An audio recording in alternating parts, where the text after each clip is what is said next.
का हाल बा हो भाई लोग? ठीक बा ना?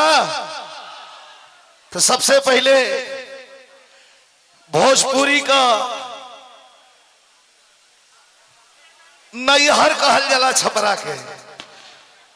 आई छपरा संदेश देला पूरा दुनिया में।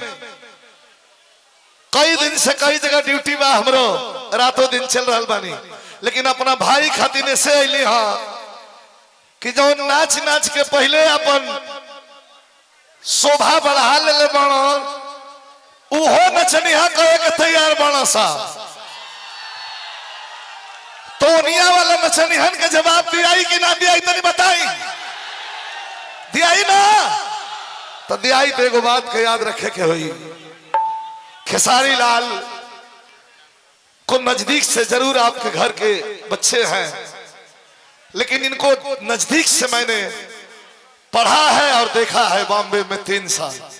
बड़ा उदार दिल है इनका और सौभाग्य है छपरा विधानसभा कई सौभाग्य है कि एक ऐसा प्रतिनिधि विधायक के रूप में आपको मिलने जा रहे हैं कि जनता के सुख और दुख के लिए अगर कोई कह दिया तो यह शख्स कभी कदम पीछे नहीं हटाते हैं। इसलिए मैं निवेदन करना चाहूंगा आपसे कि एक एक मत, एक एक वोट, एक एक मत, एक एक वोट लालटेन छाप पर 2 नंबर पर बटन दबी ना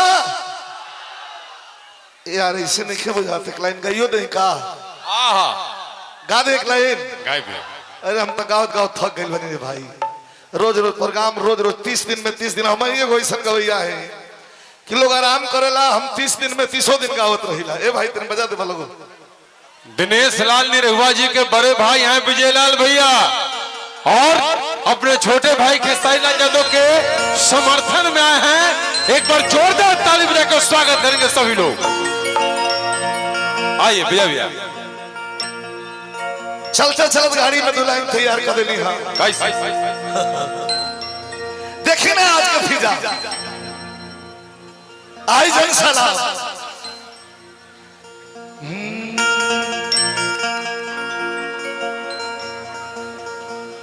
अरे साइकिल चला के भैया अखिलेश सो गइल नया।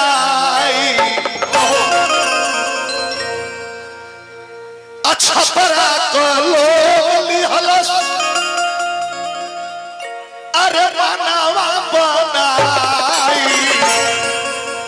आई साइकिल चला के अखिलेश हो गई लड़ाई हो। जनता तो लहले बाटे अब बनावा बनाई। लाल के दिया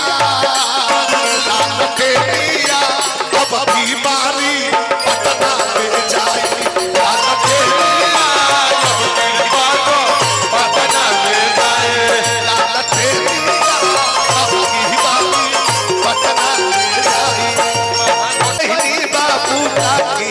बाबू माई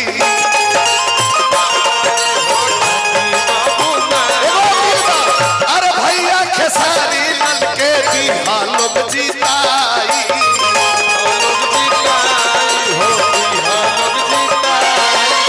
अरे सुन भैया बहनी बाबू काकी बुआ माई।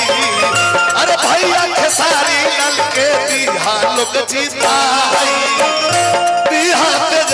जी के सीएम बनाई हो, पिया तेजस्वी जी के सीएम बनाई। लाल फेरिया अब की बारी पटना ले जाई।